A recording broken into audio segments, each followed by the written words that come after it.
L'année scolaire qui s'achève et déjà l'annonce faite aux enfants que l'été ne sera pas que cabane, sieste et autres baignades. Le matin ou le soir, il y aura les sacro-saints devoirs de vacances. Selon une enquête toute récente menée par Cours-Legendre auprès de 100 000 familles, 1100 familles, 93% des parents auraient prévu de faire étudier leurs enfants pendant les vacances d'été. En effet, ces révisions auront lieu plusieurs fois par semaine pour 63% d'entre eux et une fois par semaine pour 27% des répondants. L'utilisation des cahiers de vacances reste en été, tandis que les stages de révision sont choisis par un petit pourcentage de familles. Voilà pour les chiffres. Maintenant, question, pour ou contre tout simplement les devoirs de vacances l'été? Tentative de réponse, eh bien dans cette émission En quête de sens. Et j'ai la joie de recevoir pour en parler mes 4 invités. Lisa Kamen, bonjour Lisa. Bonjour Vous êtes venue avec votre double casquette ce matin, eh bien d'institutrice et de maman. Tout à fait. Vous avez le droit de répondre avec les deux. Vous êtes institutrice, toujours chroniqueuse pour notamment Le Point, mais pas seulement, aussi de temps en temps Le Figaro. On vous croise dans Le Figaro. Oui. Hein, La semaine dernière. Voilà.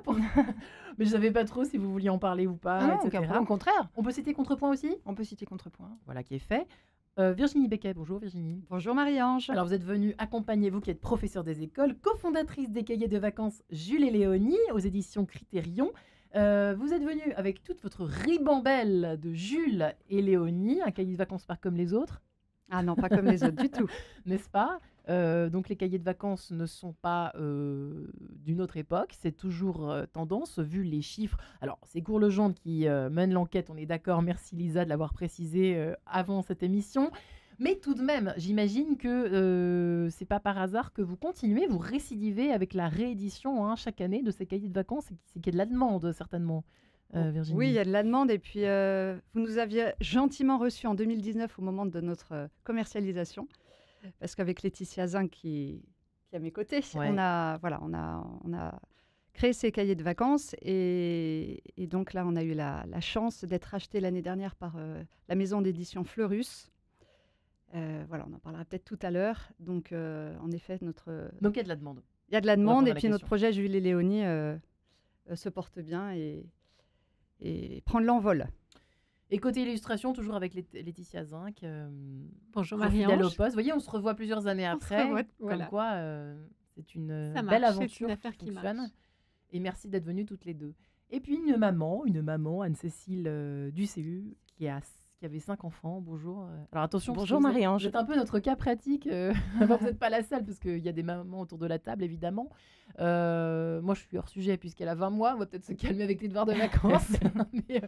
mais en revanche, Anne-Cécile du CU, s'il fallait répondre pour ou contre, pour vous, personnellement, c'est quoi? C'est mesuré? C'est à la fois du C'est pour et du plutôt contre? pour, Ouais. mesurer effectivement, parce que tous les enfants sont différents. Et dans mon expérience avec 5 enfants, il y aura eu 5 méthodes 5 essayées. méthodes différentes. Oui.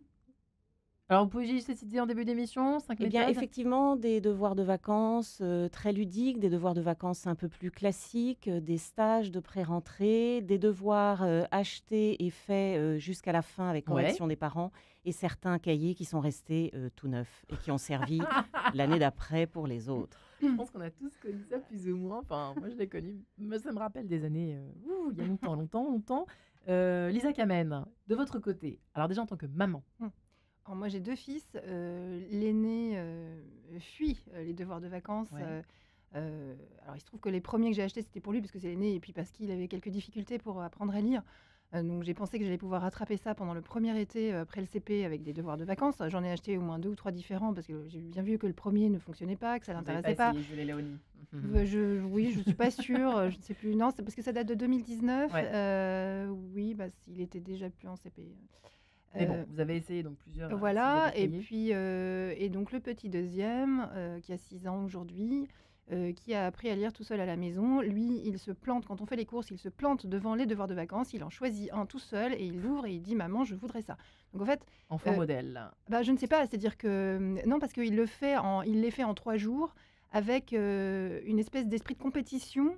Il montre aux adultes, tu vois, ça je sais faire, c'est bon, je peux aller en CP. Après, il demande le cahier de CP, il fait, il dit, tu vois, je peux aller en CE1. En fait, ce qu'il veut montrer, c'est qu'il sait faire et qu'il se demande un peu ce qu'il fait en maternelle, quoi. Et donc, c'est pas tellement pour faire les devoirs de vacances, c'est pas pour apprendre quelque chose ou pour réviser quelque chose. Il a 6 ans, il n'en est pas à ce type de réflexion. Bon, C'est peut-être de la assez rare, quand compète. même. Ouais. C'est de la compète. C'est pour dire. Et d'ailleurs, il fait la même chose avec, je sais pas quoi, les petits cahiers avec des énigmes qu'on peut acheter, je sais pas quoi, quand on prend l'avion. Ou c'est pour montrer qu'il sait mieux faire que. Alors, il adore quand c'est marqué plus de 7 ans ou plus de 8 ans. Il faut Cécile, surtout vous pas avez lui ça acheter chez des trucs vous de son âge. Vous avez ça chez vous, Anne-Cécile, ou pas du tout au Non, magasin? mais nos aînés, alors 28 et 25 ans aujourd'hui, étaient assez heureux. Les devoirs de vacances, le cahier acheté, c'était un peu le cadeau de début de l'été. Mais je pense qu'ils ne se rendaient Ouais. pas bien compte qu'il allait falloir l'ouvrir et quand même s'y coller.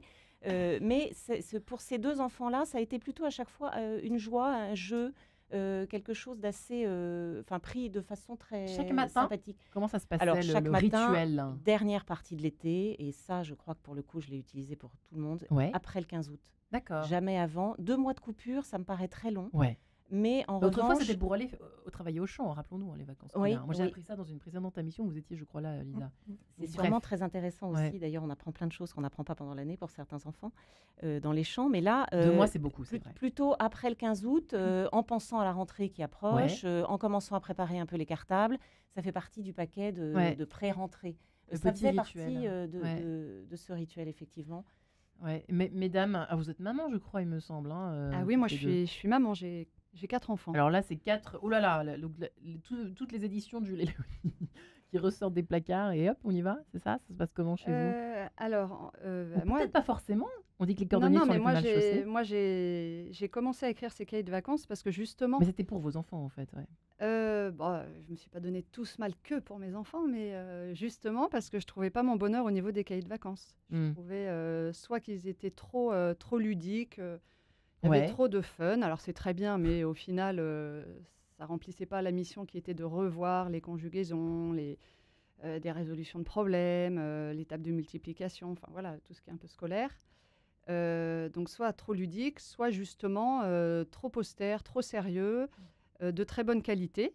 Ces 2 types de devoirs de vacances sont totalement utiles parce qu'ils correspondent à des demandes différentes selon les familles, selon les enfants. Et donc, il faut en fait, voilà, il manquait, c'est pas une critique envers les cahiers trop ludiques ou les cahiers trop austères, mais en revanche, il manquait il manquait une gamme de cahiers de vacances qui soient exigeants scolairement et qui soient en même temps joyeux, Alors, colorés, avec des jeux, avec des partages en famille. Voilà, et c'est ce que j'avais un peu dans le cœur quand j'ai il y a un commencé. petit côté à l'ancienne. Oui, on voit d'abord des vraies cartes. Ça va plaire à Lisa. Hein. Regardez, Lisa. Vous voyez, des vraies cartes de France. Voilà, des cartes du monde, en tout cas des régions de France. On apprend les spécialités. On se promène, vous voyez, le château d'Angers. On se promène à Saint-Malo. C'est un tour de en France, si je comprends Normandie. bien. Alors, celui-là, oui, au cœur de la France. J'ai pris D'accord. celui-là parce que c'est mon petit préféré. C'est le Tour Le de France CP. par C'est le 2 enfants, CPCE1. version Alors en fait, revisitée. c'est Jules et Léonie ont le pouvoir magique de voyager dans l'espace et dans le temps. J'ai commencé par écrire le cahier du CE2 vers le CM1 et j'ai commencé en fait par le voyage dans le temps. Donc le cahier CE2 vers CM1, Jules et Léonie voyagent. Alors à chaque fois au cœur de l'histoire, ils voyagent de manière chronologique. Ça c'était une chose qui était importante aussi pour Donc, à moi. l'ancienne, il y a un petit côté à l'ancienne. Oui, mais en fait, je trouve que cette expression à l'ancienne Oui. peut être un peu péjorative. Ah, Pour moi, moi, j'aime elle bien. est.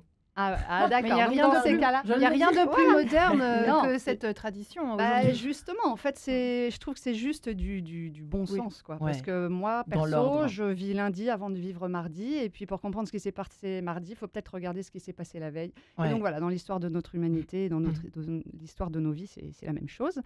Donc Jules et Léonie ont le pouvoir magique de voyager dans l'histoire de manière chronologique. Donc pour le cahier CE2 vers CM1, ils sont au cœur de la préhistoire et de l'Antiquité. Ouais. Dans le Donc, cahier... vous vous basez sur les programmes, évidemment, de Alors- l'année qui va suivre. Alors non, je me base Précédente. je me base pas sur les programmes puisque les programmes, alors en effet pour le CE2 c'est cette période-là, mais après sur CM1, CM2, donc pour le cahier CM1, CM2 on est au cœur du Moyen-Âge et pour le cahier CM2 vers 6e on est au cœur des temps modernes, donc en gros on va jusqu'à la Révolution française. Et pour cette partie historique, moi je me suis pas basée sur les programmes, mais juste sur un fil rouge. Ouais. Voilà, je voulais juste que Jules et Léonie fassent un super voyage passionnant qui attise la curiosité des élèves au cœur de l'histoire. Hmm. Voilà. Qu'en dit Lisa, Kamel? Je dis quelle bonne idée de ne pas Ouais. se baser sur les programmes. Ouais. Ça m'étonne pas qu'elle dise. J'aurais pu faire Lisa. Pas de à sa critique place. en direct, Lisa. Ah si, moi je vais critiquer les programmes en direct, Ah bah oui, puisqu'ils bah ne ça, sont on pas est, hein. chronologiques mais thématiques, puisque Bien sûr. la Révolution française s'arrête en 1792, le roi n'a jamais été guillotiné, il est mort. On sait Voilà. que Louis Bah. XVI est mort. Ah bon, comment? On ne saura jamais quand on a 10 ans et qu'on est en CM2. Si on suit les programmes, on ne sait pas comment Louis XVI est mort. Donc c'est On formidable. passe directement. Donc moi c'est j'aime jeune. beaucoup l'idée, alors je les ai pas feuilletés plus que ça, je les ai feuilletés allez-y. hier, mais non mais Oui. le principe me plaît beaucoup.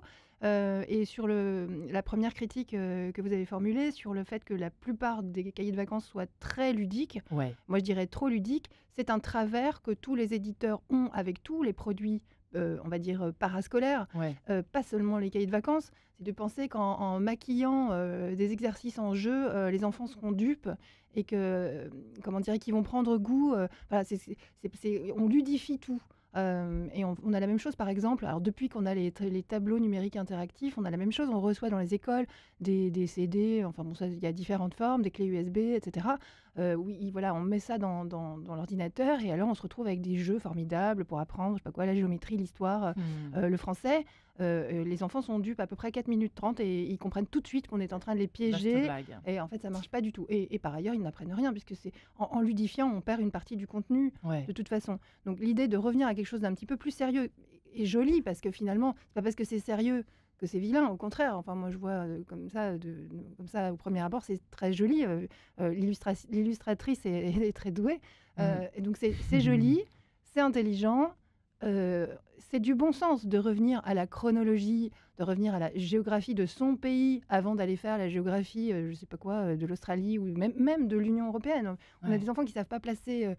Moi, je m'amusais, je sais pas si les enfants d'Anne-Céline ont eu droit à ça, mais je m'amusais à demander à mes élèves de dessiner sans modèle, sans rien, la carte de France et de placer le relief, Ils ont eu droit à ça. les fleuves et je sais plus, je donnais 5 noms ou 10 noms de villes à alors placer. Ah bah c'était avec mon mari, on regardait ça le soir, je corrigeais ça le soir à la maison. C'était des bonnes tranches de rigolade, hein, parce que donc nous sommes bordés par la mer Baltique. Nous avons nous avons donc Lille à la place de Marseille, Brest à la place de Strasbourg. Les fleuves, c'est même pas la peine. Ils ne savent pas si on met la Loire à la place de la Seine. Enfin, c'est fascinant. Et donc je Et on les pense que retrouve à revenir- Sciences Po. Après. bah, pas Vous tous. savez qu'il y a un Dieu merci, exercice on de va à Sciences Po. géographie, hein. Je peux aussi critiquer Sciences Po si on veut. C'est ce que j'allais- c'est ce que Quel j'attendais de repère de... dire. Plaisante. Bref, non, beaucoup d'idéologie à Sciences Po, mais bon. Mais c'est Euh, impressionnant quand même, hein, parce que à notre époque, nous, les vieilles dinosaures que nous sommes autour de cette table, Ça va, on s'en les sort bien, fleuves, hein. ça allait à peu près quand même. On s'en sort bien, merci Lisa, pour les rides. En revanche, pour les souvenirs, moi je me Oui. souviens que les fleuves, on savait quand même encore où ça se situait, la Loire et la Seine. Hein. Oui, et alors c'est plus tellement le cas aujourd'hui, même dans des bonnes écoles, dans des beaux quartiers, parce que les programmes sont vidés de leur substance très régulièrement. À chaque mouture, il y a moins de choses. Anne-Céline, vous avez fait le même exercice chez vous, vous avez repéré effectivement les mêmes résultats. Oui, tout à fait. Mmh. Ce que je retiens du côté ludique, c'est, pour moi, il a un intérêt. Ouais. Il en a d'autres, mais le premier intérêt, c'est que le devoir de vacances ne devienne pas une punition. Ça, c'est quand même compliqué, j'aimerais bien qu'on y vienne effectivement. Et Merci quand de je nous ramener à nos regarde de moutons. loin les cahiers, j'aurais pas l'impression de donner une punition à mon enfant en leur donnant ce cahier coloré. Effectivement, c'est joli. On reconnaît déjà la carte de France de loin, donc ça veut dire que c'est intéressant et consistant. Voilà, mais sinon, le côté trop ludique, effectivement, énerve parce Ouais. qu'il n'y a pas de substance derrière. Souvent, ça cache un vide.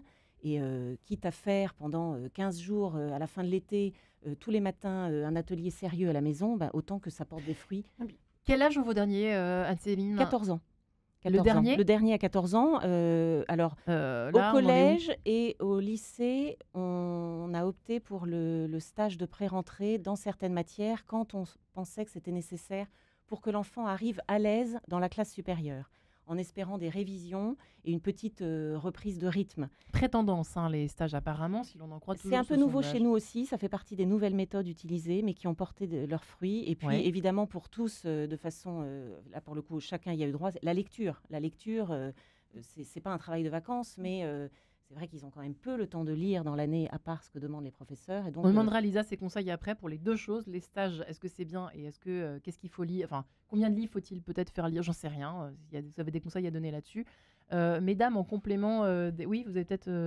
Non, mais moi, c'est vrai que là, ce que vous disiez, Lisa, sur sur ce qu'on voit, en fait, on est toutes les deux professeurs des écoles sur le terrain. Et clairement, moi aussi, c'est ce que je repérais avant de commencer à écrire ces cahiers de vacances, c'est que les enfants ont soif. Clairement, ils ont soif de connaissances, ils sont curieux. Moi, j'ai eu la chance de faire quasiment tous les niveaux. Et à chaque fois qu'on leur raconte des choses un peu complexes, ou en tout cas concernant l'histoire, à chaque fois que je leur racontais l'histoire de la France ou du monde qui nous entoure, pendant le cours d'histoire ou de géographie, et je leur disais à chaque fois, c'est l'histoire de vos arrière-arrière-grands-parents, et en fait, c'est vos racines. Donc, c'est très concret. C'est des choses très concrètes, et ils sont vraiment passionnés quand on leur raconte, nous-mêmes avec passion, l'histoire un petit peu de ce qui les entoure. Ils sont passionnés. Les enfants, en fait, ont soif d'exigence. Moi, j'en suis persuadée. Ouais. Et vraiment, c'est peut-être quelque chose que je n'aurais pas affirmé comme ça il y a 15 ans, mais on va dire, avec toutes mes années d'enseignement, plus l'expérience de l'éducation de mes enfants, plus, d'autres engagements par ailleurs, les enfants ont soif d'exigence. Ils sont heureux qu'on les prenne pour capables de réfléchir, capables d'argumenter, capables eux aussi de développer leur personnalité, d'avoir le droit d'avoir des centres d'intérêt. Tiens, moi j'adore la géographie. Tiens, ça me passionne l'Égypte. Rallumer la flamme de la curiosité. Mais ils aiment ça, hein. Ils aiment ça. C'est un bon conseil que vous donnez, Madame la professeure des écoles. Oui, mais bon, je pense qu'il y a beaucoup d'enseignants qui en rêvent, hein, et qui sont enseignants parce qu'ils ont envie de transmettre cette flamme, mais ce serait bien en effet d'être aidé si on peut passer le message là-haut. Ouais. Et donc, ce cahier Jules et Léonie, il est né de cette observation. Et bien, suite de cet échange avec vous, Lisa Kamen, Virginie Becquet, Laetitia Zinck et Anne-Cécile du CU. À tout de suite. Et nous voilà de retour dans Quête de Sens, à quelques jours de la fin de l'année scolaire, pour ou contre les devoirs de vacances, justement. Nous en parlons avec nos 4 invités. 2 institutrices, Lisa Kamen et Virginie Becquet, qui est elle-même à l'origine des cahiers de vacances Jules et Léonie, ainsi que Laetitia Zinck, qui illustre ces jolis cahiers de vacances, tout en bon sens, tout en couleur, pas trop ludique, mais un peu quand même. Anne-Cécile du CU est maman de 5 enfants. Elle nous raconte à quel point il est important, c'est vrai, de ponctuer un petit peu ces 2 mois de vacances, de petits rappels, de petites révisions, voire de stages quand il est nécessaire d'en proposer à ses enfants. Et donc Lisa Kamen, vous qui êtes maman également de 2 enfants, un petit dernier qui est fan, qui est fou même des devoirs de vacances, qui les fait en 3 jours, qui est journaliste également au Point, au Figaro notamment, et chez Contrepoint. Mesdames, c'est vrai que vous évoquiez à l'instant, Virginie Becquet, la soif de... C'est vrai que j'y pensais en vous entendant les unes les autres tout à l'heure, mais l'esprit de curiosité et les devoirs de vacances peuvent être aussi pratiques, c'est-à-dire des travaux pratiques au fond de l'été qui peuvent permettre peut-être de, je sais pas, réviser certaines choses. Ça se passe comment chez Madame Zinck?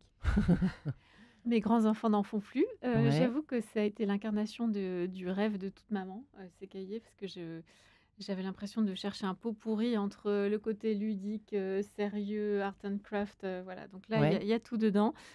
J'avoue aussi que le premier souvenir des devoirs de vacances petites était les parents qui prenaient les corrigés à l'intérieur du cahier de devoirs de vacances. C'est vrai, je me souvenais plus. On n'avait plus trop le choix que de les faire très sérieusement. Alors que là, on leur fait confiance. Ils sont à la fin et si on arrache tout le cahier part avec. Voilà. J'aime aussi le côté cartographique parce que ça n'est pas qu'un poster des rôles et la frise chronologique. Voilà. Intéressant, effectivement, le côté toujours chronologique et visuellement, l'enfant sait se placer, et je crois aussi que c'était le choix de Virginie de commencer par la géographie pour terminer par l'histoire, parce que le cerveau de l'enfant n'a pas le sens tout de suite de la chronologie historique, tout comme vient pour les mathématiques vous avez analysé cela, Virginie Becquet, que le cerveau opère... Oui, enfin, c'est pas moi qui l'ai analysé, hein, non, mais les neurologues. C'est intéressant ce que vous expliquez. Expliquez-vous. Oui, en effet, l'enfant plus petit se situe dans un espace plus restreint. Ouais. Et c'est la raison pour laquelle on a écrit le cahier CP vers CE1 où Jules et Léonie font un grand voyage à travers la France. L'année d'après, le CE1 vers le CE2, là, ils font un merveilleux voyage à travers le monde. Donc là, on est plus, nous, dans une démarche d'émerveillement sur la création. Et ensuite, à partir du CE2, Jules et Léonie font leur voyage dans le temps. Et donc là, ils partent, c'est intéressant, ils partent dans l'histoire. C'est intéressant, ça, Lisa, suivre. l'attiser la curiosité des enfants selon leur cap. Vous saviez ça qu'au départ, c'était l'espace qui primait sur le temps? Oui, oui, bon, D'accord, bah, c'est ça, quelque chose qu'on voit, qu'on oui, apprend la quand on... construction du temps est plus longue à se mettre. Enfin, D'accord. la notion du temps est plus longue à se mettre en place. Même des élèves de CM1, CM2, parfois confondent les jours de la semaine, disent mais on avait fait ça hier, madame, et en fait il s'agit de la semaine dernière. Non, non, Bon, c'est peut-être un peu pour ça vous dépend rouler, des mais... enfants. Non, non, ça dépend beaucoup des enfants, ça dépend Ouais. beaucoup de ce qu'ils font eux à la maison aussi. Je sais pas, des enfants qui ont des activités tous les jours se repèrent peut-être plus facilement, différentes tous les jours se repèrent peut-être plus facilement que d'autres. Il y a des enfants qui ont des troubles, d'ailleurs des troubles de positionnement dans l'espace aussi. Hein. Dans le temps, ça fait partie souvent des troubles associés, je sais pas quoi, à la dyslexie, à la dyscalculie, enfin... voilà, donc ça dépend beaucoup des enfants, mais c'est vrai que la notion du temps se met en place plus lentement, d'autant plus qu'encore une fois, dans les programmes, on n'insiste pas sur cette construction-là, enfin pas beaucoup. Donc il faut parfois, dans des classes assez avancées, recommencer. Ouais. Parce que les enfants ne savent pas si Charlemagne, c'est avant ou après Clovis. Alors, et là encore, ils ne savent pas si Charlemagne, c'est avant ou après Napoléon. Il y a du boulot. Heureusement qu'il y a Jules et Léonie. Il y a du boulot. Après, on ne peut pas leur en vouloir. Non, mais j'ai bien envie de sûr. dire, ils sont victimes. Les pauvres, bien oui, évidemment. oui, non, mais c'est pour ça. On est d'accord. Ouais. Et pour être un peu critique quand même avec les devoirs... Alors, vous connaissez l'histoire des devoirs de vacances? Non. C'est très français, les devoirs de vacances. C'est un papetier qui s'appelait, parce qu'il est décédé maintenant sans doute, ça date de 1930 cette histoire, donc il est sans doute mort, qui s'appelait Monsieur Magnard. Le fameux Monsieur Magnard des éditions Magnard. Voilà. Et c'était la crise, les années 30. On ne vend plus rien. Et Monsieur Magnard se retrouve avec des stocks de papier dont il ne sait que faire. Et qu'est-ce qu'il fait intelligemment? Il crée des petits cahiers comme ça pour aider les enfants pendant les grandes vacances. Il pense qu'il va en vendre quelques centaines. Et en fait, il en vend plusieurs dizaines de milliers. Et c'est comme ça qu'il devient éditeur, Monsieur Magnard. Et les éditions Magnard existent toujours et éditent toujours des cahiers de vacances. Ils sont en pointe puisqu'ils éditent aujourd'hui les cahiers de vacances écolos que je suis allée feuilleter hier à la FNAC. Et c'est grandiose. Enfin bon, c'est un message... Alors là, pour le coup, le contenu d'apprentissage... Il y a beaucoup de conjugaisons. Complètement. Qu'est-ce qu'on a alors on conjugue à Le calcul, l'impératif engage-toi. Non. J'ai pris des photos. Si ça vous intéresse, j'ai des photos de mon téléphone. Mais ça correspond à une certaine demande aussi. Ah oui, bien sûr. Alors bien nous, sûr. nos petits Jules et Léonie, on va dire, je trouve pareil que le mot écologie aujourd'hui est très galvaudé, mais on est sur Radio Notre-Dame, donc on peut dire que nos petits Jules et Léonie, ils sont très laudates aussi. Voilà. Et Madame Becquet, qui les a écrits, elle est aussi très laudate aussi. Et donc c'est vrai qu'on a aussi beaucoup de messages dans ces cahiers. On peut trouver où d'ailleurs, Jules et Léonie? Ça s'achète où cette affaire? Alors, depuis qu'on a été les bons libraires on a été racheté l'année dernière par Fleurus. Ça, c'est vraiment une grande joie pour Jules et Léonie. Et puis maintenant, on est édité sous la marque Critérion. Donc, vous pouvez trouver ces cahiers dans toute bonne librairie. S'ils n'y sont pas, vous pouvez demander et le commander. Et sinon, ils sont sur sur le site de Fleurus et sur le site de Critérion, oui, j'imagine. Oui, bien sûr, mais simplement. ils sont aussi à la FNAC, chez Cultura. Voilà, je Amazon, les ai vus en mais tête de gondole à la commencer FNAC. par dire. en tête de gondole à la Saint-Lazare. Voilà, bon, super. Voilà, tout simplement. Et puis, voilà, moi, Très bien. un petit message quand même pour privilégier notre librairie de quartier. Eh bien, après cette petite parenthèse presque publicitaire, mais néanmoins, écoutez, de qualité, je suis désolée, mais faisons hommage dans cette émission à la qualité.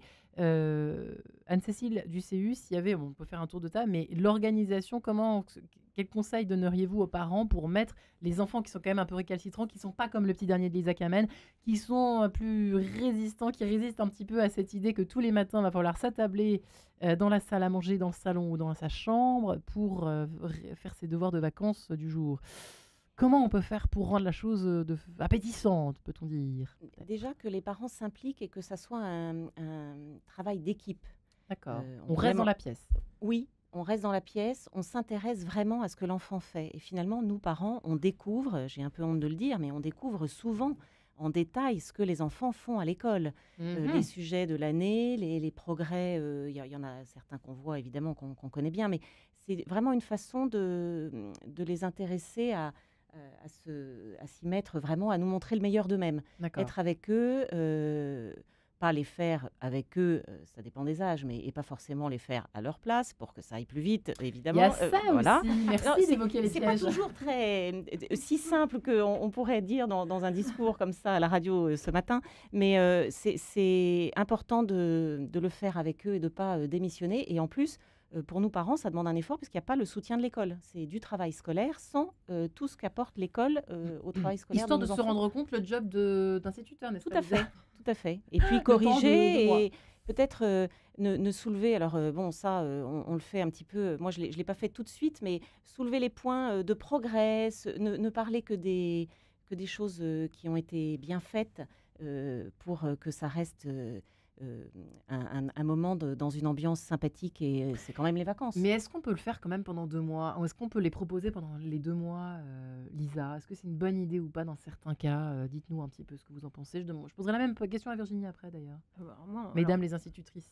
Là, je prends ma casquette d'enseignante. Oui. Je ne conseille pas aux parents de faire des devoirs de vacances à leurs enfants, sauf quand j'ai des élèves qui sont en D'accord. difficulté dans une matière. On leur fiche la paix pendant 2 mois. Pour vous, il n'y a pas de souci pour ça, avec ça? Pour moi, le devoir de vacances idéal, c'est la lecture. D'accord. C'est la lecture d'albums documentaires, pourquoi pas, de BD, ce qu'ils veulent. Idéalement, la littérature. Ouais. Évidemment, si les parents ont une bibliothèque dans laquelle il y a je sais pas, Victor Hugo, Hector Malot, ça On y c'est va. idéal. Et puis, faire des choses avec, si possible, quand c'est possible, ça l'est pas toujours, si possible, les grands-parents, les cousins, les cousines. Voilà, vous parliez de cabane. Fabriquer une cabane, c'est pas si simple. Non. Ça fait appel à plein de compétences pratiques. Moi, Faut je sais faire pas, un peu de maths, moi, j'ai calculer, un père mesurer. qui est très mécanicien. Ouais. Voilà, il prend mes enfants et ils font de la mécanique, ils réparent des moteurs, ils fabriquent, il remet des phares sur des vieilles voitures et ils apprennent des tas de choses. Ils apprennent, je sais pas quoi, les unités de mesure d'énergie, ils apprennent comment fonctionne un moteur à explosion. C'est des choses qui sont peut-être moins scolaires, mais qui demandent de mettre en œuvre des connaissances programme de scolaires. physique de seconde, je Bien crois. sûr, Hein. Donc, Bien sûr. Et ils font ça sans s'en rendre compte. Pour le coup, on ludifie pas des choses. On fait des activités qui sont parfois ludiques, mais même d'ailleurs jouer. Je sais pas, jouer au Monopoly, jouer à des jeux d'observation, à des jeux de logique, jouer dehors avec ses amis. Je pense qu'on apprend aussi énormément de choses en faisant ça. Alors, je sais bien que les parents qui font faire des devoirs de vacances à leurs enfants ne font pas faire que des devoirs de vacances à leurs enfants toute la journée. Mais c'est vrai que si ça prend trop de temps, finalement, ça empiète aussi sur les vacances. Alors moi, je ne conseille pas à mes élèves, enfin à leurs parents, d'acheter des cahiers de devoirs de vacances, sauf si j'ai détecté pendant l'année qu'il y avait une grosse difficulté dans une matière en particulier. quand il y a du retard. Voilà, quand je sais pas, quelque chose n'est vraiment pas acquis. Et dans ce cas, je donne le conseil qui va avec pour la mise en œuvre. C'est-à-dire, je dis, voilà, peut-être, je sais pas quoi, 3 semaines avant la rentrée, vous mettez ça, vous mettez autour d'une table avec votre enfant et vous faites ça dans à horaire régulier. Pour ou contre les stages, entre parenthèses? Mais c'est pareil, je crois qu'il n'y a pas de recette qui vaille pour tout le monde. Si l'enfant est bien dans un stage, que peut-être il y va avec un copain ou qu'il apprécie l'ambiance, ça peut être formidable. S'il y va debout sur le frein et que c'est un pinsomme de se lever le matin. Très cher pour pas grand-chose, quoi, du coup. C'est dans ces ça. cas-là. Et honnêtement, moi, je vois pas une très grande différence à la rentrée entre ceux qui ont fait devoirs de vacances, stages, etc. et les autres. Moi, je dirais que si l'enfant apprécie ça, il faut tenter. Après, je sais que ça représente souvent des dépenses assez importantes. Et finalement, c'est aussi l'aveu d'échec de l'éducation nationale, un petit peu. Hein. On défiscalise les petits cours le soir. On devrait presque défiscaliser les devoirs de vacances. C'est ça, non, mais je veux dire, il y a un côté... on pallie des lacunes. Des lacunes qui ne sont pas... voilà. Scolaires de l'année précédente, finalement. Ce qui a été vécu, effectivement, par nos petites têtes blondes ou brunes pendant l'année scolaire. Est-ce que effectivement, il est bon, selon Virginie Becquet, version de Virginie Becquet, de les rattraper, de les aider à les rattraper en faisant des stages ou en faisant faire des devoirs tout l'été? Réponse. Encore une fois, moi, je ne suis pas pour la question pour ou contre. Je pense qu'il faut être plus nuancé dans notre réponse. Comme on dit les deux mamans qui viennent de parler, eh bien, ça dépend de l'enfant, ça dépend du niveau scolaire. Alors, en revanche, moi, les enfants qui ont des difficultés pendant l'année, ou qui ont tendance à apprendre une leçon et 2 semaines après de plus s'en souvenir, je conseille de faire un petit peu de devoir de vacances. Et évidemment, je trouve qu'en effet, 3 semaines avant la rentrée ou à partir de début août, et puis aussi, il faut s'adapter au rythme des parents. Mais ils peuvent aussi faire leurs devoirs avec les grands-parents. Mais c'est vrai que c'est une révision. Et puis en fait, on a l'impression que là, vous mettez devoir de vacances, Marie-Ange, comme si c'était l'occupation de toute la journée, mais c'est horrible. C'est archi faux, quoi. Moi, ce que je fais, c'est que il y a un rituel, c'est-à-dire que le matin, à partir de telle date, parce que j'ai regardé mon emploi du temps, que je vois que la famille est plutôt au calme cette semaine-là, on va pouvoir se concentrer un petit peu, on va faire des petites révisions. Et on se dit, selon l'âge de l'enfant, on fait 20 minutes, ou on fait 30 minutes, ou on fait 40 minutes maximum, quoi. Mais oui, en fait, il faut vraiment s'adapter. Un petit CP, 20 minutes, ça suffit, quoi. Et en 20 minutes, il aura lu un petit texte, il aura fait 2 exercices de conjugaison et un de maths, et basta. Et hop, tu refiles jouer avec tes seaux et chercher les coccinelles dans le jardin, quoi. Non, mais voilà, en fait, il faut surtout pas noircir le tableau. C'est pas 2 heures, quoi. Mais non, mais jamais. Mais il faut jamais faire ça. Parce que là, pour le coup, ça devient une punition. Et ça, c'est, à mon avis, totalement contre... bien sûr, c'est contre-productif. Et puis les parents, pareil, quoi. En fait, il faut que ça reste un moment aussi, je pense, comme disait Anne-Céline, d'être bien présent avec son enfant. Je pense que ça remplit aussi, alors ça va peut-être faire rire certains, mais ça remplit aussi le réservoir affectif de l'enfant. De voir que y a ses parents s'intéressent, ses parents ou ses grands-parents s'intéressent à lui, prennent du temps pour être avec lui. Et je pense que les enfants d'aujourd'hui ont cruellement besoin de ça. Les parents étant quand même de plus en plus absents, dans des rythmes un peu effrénés. Oui, et les enfants en pâtissent au niveau affectif. Ça, nous, on le voit clairement sur le terrain. Donc rien que ça, un bon cahier papier à l'ancienne, comme vous dites, en Elle disant est sympa. que Merci Virginie. Non, mais je pense que c'est très positif et ça permet aux parents et à l'enfant de faire sa rentrée des classes sereinement. Il y a tellement de parents aussi qui sont en stress, qui ont une boule dans le ventre en se disant il va commencer, il se souvient plus de rien, il oublie combien de parents multiplication. Sont dans cet état? Mais il y en a plein. Peut-être moi je serais. Mais non, mais nous les parents on les voit en entretien, attention, on les voit moi en aussi, rendez-vous. je me mets sur la table d'opération. Il y a beaucoup de parents qui appréhendent aussi. Un peu de cahier de vacances. C'est la pire raison des cahiers de devoirs de vacances, c'est la mauvaise conscience des parents. Oui, non, mais donc... c'est un peu vrai. Mais Virginie Becquet, bientôt, vous allez faire pour l'entrée en maternelle. Vous allez voir, vous allez avoir du succès. Moi, alors nous, on reste, avec Laetitia, on reste la plume et le pinceau pour Fleurus. Donc on est toujours dans l'aventure, mais disons que c'est eux qui tiennent la barre du bateau maintenant. On prend les paris ou pas que ça va arriver? On peut, en tout cas, c'est vrai pour toi. Dans cette folle époque qui est la nôtre. Ah oui, il y a des demandes. Je suis persuadée que ça marcherait en plus. Moi, j'ai envie de rebondir sur le caractère rassurant. C'est vrai que ça rassure les parents. On a l'impression de faire quelque chose de constructif et je pense que les enfants, ça les rassure sans doute un peu aussi. D'arriver le jour de la rentrée en ayant déjà été assis à nouveau à un bureau avec un stylo ou ayant fait un coloriage sans dépasser. Enfin, il y a quelque chose... Mais vous savez, même nous, quand on retourne au boulot à la rentrée, on est quand même bien content de parfois avoir... Ça dépend des personnes, ça dépend des personnalités, mais souvent, on aime bien un peu préparer sa rentrée. Enfin, nous, en cas d'essence, on n'a pas vraiment le choix. Mais même, souvent, on aime bien rentrer quelques jours avant pour se remettre un peu dans le bain, du rituel de du matin où on se réveille à la maison, où on est d'habitude, etc. Enfin, voilà. Et les enfants, a fortiori, c'est la même chose, j'imagine, Anne-Céline. Oui, et je trouve que ce côté rassurant est plutôt positif. Enfin, moi, je le prends comme quelque chose de positif. Moi, je trouve ça très... Oui, il y a un côté zénitude. Ouais. Moi, je suis zen. Je vous sens très zen déjà maintenant. Mais moi, je suis zen de... Enfin, j'allais dire de nature. Non, je pense que c'est avec l'âge. C'est avec l'âge. Mais... Non, mais... Ça aide, et puis, on voit sur le terrain, quand même. Je trouve quand on a toutes nos 30 élèves sous les yeux, on voit bien... Il y en a, c'est sûr, s'ils ne revoient rien, ils arrivent en septembre, ils ont tout oublié, c'est sûr. C'est ça, ce que je vous demandais au début, c'était quand même moi, cette année, j'ai des CE1, tout ce qui est table de multiplication, conjugaison, reconnaître le verbe, le sujet.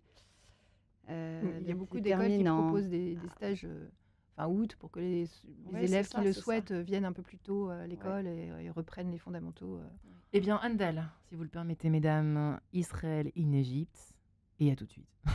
Et voilà pour Randall sur Radio Notre-Dame. Nous voilà de retour pour contre les devoirs de vacances de l'été. Faire écouter de la musique classique et moins classique à ses enfants, c'est aussi ça, les devoirs de vacances. Mais c'est pas un devoir, c'est justement éveiller tous les sens. Vous l'avez dit un petit peu entre les lignes tout à l'heure, les unes les autres. Pour ou contre, eh bien plutôt pour, mais pas trop longtemps. Attention, pas 2 heures d'affilée. Voilà. Lisa Kamen est avec nous. Toujours institutrice et chroniqueuse dans divers journaux, dont Le Point, Le Figaro. Virginie Becquet, professeure des écoles, elle aussi, qui a cofondé donc ces fameux cahiers de vacances. Jules et Léonie, qui ne sont pas comme les autres. Virginie Becquet aux éditions Critérion et bientôt chez Fleurus, avec Laetitia Zin, côté illustration. Vous m'avez fait remarquer très justement, Laetitia, que par rapport aux autres cahiers de vacances, le papier le papier est volontairement pas complètement glacé, pour pouvoir mieux griffonner, pas forcément griffonner, mais c'est plus agréable pour le stylo. Nous mettons toujours dans le Laudette aussi, faire quelque chose de écolo et recyclable, parce que c'est un peu un livre-objet. Par exemple, je prends Julie et Léonie du CM2 à la 6e, nous avons une frise chronologique, l'enfant va découper son cahier complètement jouissif une fois qu'il l'aura terminé. Il va découper l'image de chaque chapitre qui correspondra à une date, qui mettra sur une frise chronologique, et du coup, il saura... 1670 se retrouver à Chambord, 1674 à Versailles, et à chaque fois l'image sera le petit mémento pour bien se situer. Eh bien, je vous parie que le petit dernier de Lisa va en faire qu'une bouchée. Non, je n'ai pas encore acheté. Il y a des chances. Non, mais quand vous allez voir, vous allez revenir. Il n'a pas choisi celui-là, mais cela dit, comme je vis aussi en Provence, je ne suis pas sûre que dans le supermarché où j'ai fait mes courses il y a une semaine, vos cahiers de vacances étaient proposés. Je crois pas. Au Leclerc des Angles. Nous avons des très bonnes librairies en Provence qui nous envoient des petits... Non, mais en fait, j'étais partie acheter des fraises avec lui. Et il s'est posté devant le stand où il y avait les cahiers de vacances et il en a choisi un et il fallait acheter des fraises et un cahier de vacances. Ouais. Ça, il m'a pas laissé le choix. Si vous voulez le cahier dans lequel il y a les cartes de France, les cartes du monde, les frise chronologiques, plein de culture générale, plein de culture générale, où on parle de peinture, de peintres, de sculpteurs, de musiciens, de compositeurs, de rois, d'empereurs. Il faut prendre Julie et Léonie. Et alors attendez, parce que là, effectivement, c'est intéressant, on rejoint cette idée d'éveiller les sens, parce que grâce à ça, l'éducation aux arts en général, Lisa et Anne-Cécile, j'imagine que ça faisait partie un petit peu des étés avec vos enfants. Et ça en fait encore partie ? Oui, tout à fait. Dans les activités de randonnée, par exemple, à la découverte de villages, on rentrait dans les églises, on essayait de s'intéresser un petit peu à la nature qui nous entourait. En tant que Parisiens, c'était très nouveau. Et donc, les enfants étaient très intéressés. Et dans le même ordre d'idées, c'est vrai que le jeu en famille, avec les grands-parents, avec les frères et sœurs, le jeu de cartes tout simple, on fait beaucoup de mathématiques en jouant à la bataille, par exemple, avec un jeune enfant. Et puis, quelques activités typées, la pêche à la crevette, par exemple. Il y a beaucoup d'occasions en vacances d'apprendre différemment. Et puis la cuisine avec les grammes, le poids, etc. N'est-ce pas, Lisa ? On a consacré récemment une émission à la cuisine en famille, et c'est vrai, ou entre amis, et c'est vrai que ça peut aussi mobiliser les petites... J'étais même pas invitée. Non, vous ne pouvez pas être invitée tous les jours non plus, Lisa. Vous achetez vos fraises ce jour-là, vous sans doute. C'est vrai. Sur Jules et Léonie, d'ailleurs, on parle de petites recettes de bonheur, mais il y a aussi des petites recettes tout court à faire en famille. Oui. Vous voyez comme quoi, y a plein bingo, parce que vous jouez sur les 5 sens, justement. En fait, défavorisés à l'école, peut-être. Oui, alors sur les 5 sens, c'est surtout Virginie, ce qu'on avait dans le cœur. Alors, je parle souvent du cœur, mais c'est vraiment un projet qui a été fait avec le cœur. C'était de faire grandir l'enfant dans toutes les dimensions de sa personne. Ouais. Donc, il n'y a pas du tout que le côté scolaire. On est vraiment sur sur les 5 sens. Ça manque. Ça manque parce qu'en fait, parce qu'on va faire croire que nous ne sommes que des êtres intellectuels. On déshumanise l'école, au fond. Mais donc, dans Jules et Léonie, en effet, il y a déjà, c'est l'histoire de nos racines, c'est l'histoire de nos arrière-arrière-grands-parents, c'est le patrimoine qui nous entoure, il y a des petites questions de réflexion, voire un petit peu philosophiques, des choses qui sont censées faire aider l'enfant à se poser des questions. Et puis, il y a beaucoup de partage en famille. Ça, c'est vraiment... une des choses très importantes pour nous, c'est que ce cahier, s'il pouvait alimenter quelques discussions du déjeuner ou du dîner, ce serait super. Il y a plein de petits encarts où il y a écrit « partage en famille » avec des petites questions. Si j'ouvre là, hop, au hasard, une page. Moi, j'aime beaucoup le veux-tu semer quelques graines de joie. Ouais, voilà, c'est ça. On est beaucoup dans Ah, la ta joie. plume. On est beaucoup dans la joie. C'est vrai qu'il y avait l'époque, moi je me souviens, vous savez qu'il y avait le moment des devoirs de vacances, puis ensuite il y avait les cartes. Vous vous souvenez de ça ou pas? Quand vous étiez petit, vous aviez pas ça, le Les moment où on cartes écrivait. Ouais. postales. Ah oui, Oui. C'est terminé tout ça. Il y en a d'ailleurs là-dedans. Mais oui, Bah, non, c'est mais fait. voilà, Oui, c'est pour nous, ça il y a que des ça- cartes ça- Ça postales. ça dépend des familles. Hein. En fait, Moi, c'est les ça. miens, ils écrivent des cartes aux Mais parce que grands-parents. ça demande de l'énergie. C'est chouette. C'est vrai que Mais parce que, voilà, Ouais. en fait, on n'élève pas voilà, pour élever un enfant, il faut y mettre de l'amour. Ça, on sait que les parents le mettent, mais il faut beaucoup d'énergie, on est d'accord. Ouais. Et c'est Hein, c'est vrai que Céline, l'observation que vous mettiez en avant tout à l'heure, une carte postale choisie par un enfant de l'endroit où il est, de quelque chose qu'il vient de C'était quelque chose, découvrir. hein, ouais. Après, on écrit avec lui, on l'aide à écrire cette carte. Ouais. C'est aussi ludique et intelligent qu'un jeu de cartes pour les mathématiques. Et c'est vrai En fait, que il y en a des choses à faire finalement. les cartes postales, c'est pas du tout Les cartes obsolète. postales, juste et il y, de- il y en a dans nos cahiers CP et CE1 également. Ouais. Et le titre, c'est Veux-tu semer quelques graines de joie? Bah oui, c'est ce que je viens de dire, vous avez pas Exactement. écouté. Mais si, mais je le dis parce que je suis pas sûre que vous l'ayez dit là pour nos auditeurs. C'est la petite carte postale en fait qui porte Ouais. ce titre parce que la carte postale, déjà, ils vont faire un peu d'orthographe sans s'en rendre compte. Et Mais oui, il y a mais ça ça va aussi, donner de la joie exactement. surtout à la personne qui va recevoir. Donc voilà, quand je dis on est dans toutes les dimensions de la personne. Et alors, le fait de se retrouver en famille, c'est vrai que quand les parents n'ont pas beaucoup de vacances, c'est vrai que Lisa, quand même, qu'est-ce qu'on propose aux parents qui ont très peu de vacances? Alors, c'est vrai qu'il y a les vacances chez les grands-parents, éventuellement les oncles et les tantes, mais C'est un peu la c'est que limite. parfois, C'est un peu la limite de ce genre d'exercice, Ouais. que ce soit ces cahiers-là ou d'autres. Hein. C'est que c'est vrai que c'est pas grave mettre un si on enfant finit pas. seul devant un cahier de vacances ou avec Ouais. quelqu'un qui le garde et qui fait ça comme certains font ce métier de garder les enfants, c'est-à-dire pas forcément avec beaucoup de sollicitude, d'amour et d'attention. C'est pas, comment dire, on peut pas mettre un enfant, enfin on peut mettre un enfant seul devant ça et moi le mien par exemple il fait ça tout seul, il ne demande Mm. rien du tout et il vient me montrer le résultat. Mais il y a plein d'enfants C'est qu'on quand même peut pas assez mettre. rare. Et ça semble passera. aussi. Et j'ai aucun doute sur le fait que ça passera. Mm. C'est un engouement de petits garçons de 6 ans qui voient que tout va bien à l'école quand il aura vraiment des devoirs à la maison. On Ah, verra la suite. Oui, effectivement, voilà. sur Je ce pense que prochain moi, je me fais épisode. aucune illusion sur la suite. Ouais. Donc effectivement, c'est un peu la limite de l'exercice. Enfin, c'est un peu le problème des vacances à la française qui sont longues et comment dire uniformes. C'est-à-dire que tout le monde est en vacances en même temps. Ouais. Et donc en fait, il n'y a plus personne pour s'occuper des enfants non plus. C'est le moment où les nounous prennent leurs vacances aussi. Donc en fait, les enfants sont parfois livrés à eux-mêmes. Alors ça dépend beaucoup des milieux, du milieu social, ça dépend beaucoup du quartier. Puis voilà, puis on n'a pas tous la chance d'avoir des grands-parents, soit encore vivants, soit capables physiquement de s'occuper de petits-enfants toute la journée. Ils peuvent être un peu C'est vrai que fatigués, ça ils n'ont n'a pas le même forcément charme envie. non plus quand c'est la jeune fille au père Ah bah, quand il y en a c'est sûr, une. c'est Ça sûr, n'a mais pas le c'est même sûr, charme mais quand là, c'est les C'est sûr, parents. hein, tout qui le monde n'a nous- pas une maison Ouais. à la On campagne. aborde un autre sujet là. C'est ça, On c'est est sur l'éducation et sur problème de la prospérité présence et de- auprès des enfants, oui, L'été, une par présence exemple, mais- aimante ouais. et de qualité. Et on avait parlé une fois des colonies de vacances, parce Ouais. qu'il y a cette alternative, etc., des colonies, des centres de vacances. C'est pareil, L'été. la qualité est très, très variable d'un centre d'accueil à l'autre, la qualité de ce qui est proposé aux enfants, la qualité des encadrants, des animateurs. Alors, nous avons le scoutisme aussi en France. Il y a le scoutisme, enfin il y a des gens qui par principe ne mettent pas leurs enfants au scout pour des raisons, on va dire, idéologiques, et bon, pourquoi pas, hein, ça se discute. Bon, alors on a, depuis M. Blanquer, on a les vacances apprenantes.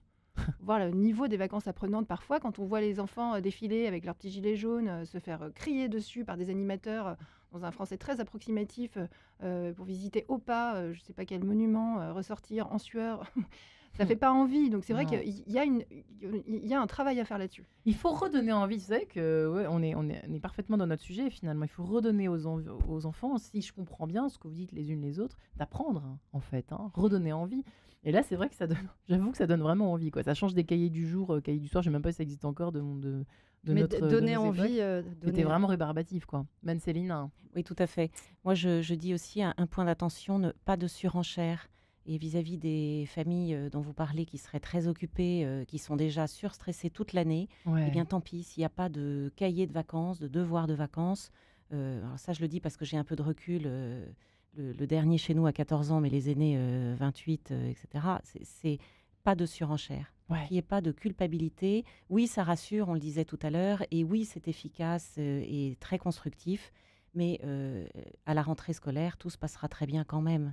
Ouais, ouais, là, pour le coup, je fais appel à la professeure des écoles que vous êtes, Virginie, mais c'est vrai qu'il y a quand même, vous me disiez tout à l'heure, il y a un sentiment de pression, un climat de pression qu'on se met tout seul.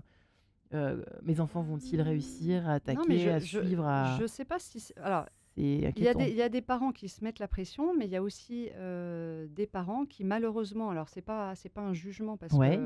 on voit bien le monde dans lequel on évolue, mais qui sont, moi en tant que maîtresse, que je trouve, ils ne sont pas assez présents auprès des Ouais. enfants. C'est bien de que- dire ça, Mais n'empêche. oui, mais c'est la réalité. Nous, c'est ce qu'on voit tous les jours. Moi, j'ai les 3/4 de ma classe qui vont, allez, la moitié de la classe qui va à l'étude. Donc, ils rentrent le soir tard. C'est des petits de 8 ans. Hmm. Les parents, évidemment, ont du boulot. Ils ne refont pas les devoirs derrière. Et à l'étude, les Mais devoirs, c'est compliqué, quoi. oui, et puis à l'étude, il y a un adulte qui a 20 enfants. Enfin, c'est pas Ouais. possible, quoi, en fait. Donc, voilà, j'ai pas la solution, mais ce qui est sûr, c'est qu'il faut plus de présence Ouais. auprès des enfants. Ça devient vraiment Un enjeu vital, hein, on peut le dire ah, mais presque, oui, pour bah, la santé. enfin, oui, pour la santé mentale des enfants, ça c'est sûr. Et puis si les parents étaient bien, enfin, si les parents sont bien présents tranquillement, régulièrement pendant l'année, bah, Hmm. ils seront zen pendant l'été, hein, ça se passera bien. En tout cas, vous donnez envie, hein, franchement. Ça zénifie de voir Ah, ces vous pouvez en couleurs faire, hein. pastel. Vivement qu'Adèle soit en CP. Bah oui, c'est ça. Ah. Avec impatience, je la vois en train de colorier là à la fin. Bah, bravo pour ce Qu'elle en beau fasse travail. un tous les 3 hein. jours. Exactement. Oui, bon, alors on n'a pas parlé de la fréquence, un peu tous les jours, donc à partir de donner des idées quand même. Ah, hein. Justement, j'ai jamais parlé de ça, de fréquence. D'accord. Alors, dans D'accord. d'autres, chez Passeport et tout, ils Ouais. mettront une double page par jour. Jamais j'ai dit ça et je le pense même pas. Vraiment, je pense qu'il faut s'adapter au rythme de l'enfant. Tout simplement. Et c'est d'ailleurs c'est Ah fait bah pour. Il n'y a aucune pression. Moi qui Ah parlais non, de pression, vous c'est n'avez pas écrit ce nulle mot-là. part. Il y a juste écrit "As-tu fait Mm. de ton mieux" à chaque page et puis on colorie C'est sa magnifique. petite Quel étoile. bel état d'esprit. Mais oui. C'est très scout d'ailleurs faire de son Ah ben mieux. c'est très scout. Mais moi j'étais très très ancrée dans le scoutisme et en effet ça fait partie de ma Ça personnalité. va certainement plaire à de nombreux parents qui nous écoutent ce matin. Lisa, oui. Est-ce que c'est pensé pour pouvoir être fait dans le désordre? Alors, pour les cahiers CE2, CM1, CM2, non, puisque c'est de manière chronologique dans l'histoire. Ah bah oui, Ouais. voilà, bien Donc sûr. là, non. En revanche, pour le CP, ils voyagent en France, peu importe. Oui, peu importe. Je dis pas de bêtises, peu importe. Et puis, à travers le monde aussi. Mais Bon, je bah pose voilà. la question parce que moi, Appelle je ça les laisse Lisa. assez tranquilles oui. avec ça, hein, même si effectivement, je reste pas trop loin, mais je les regarde faire. Et en fait, ils feuillettent. Bah oui, et ils vont là où ça les amuse. Mais bien sûr. ils Là, voient une bah, jolie bien sûr, c'est image, normal. Bah et oui. je sais pas quoi, alors je sais pas, il y a Ouais. des jeux des différences ou des labyrinthes. Ils s'arrêtent là. Ouais, et Je je vous oui, commence laisserai comme ça. fouiner et échanger sur ces cahiers de vacances Jules et Léonie. À découvrir d'urgence. Merci Virginie Baquet, Laetitia Zinc. Merci, merci Marie-Ange. Lisa Kamen. Merci, Bonnes Marie-Ange. vacances mesdames et merci Merci Anne-Cécile. Marie-Ange. Et à très bientôt j'espère. Bonnes vacances. Bonnes vacances. Merci. Bonnes vacances.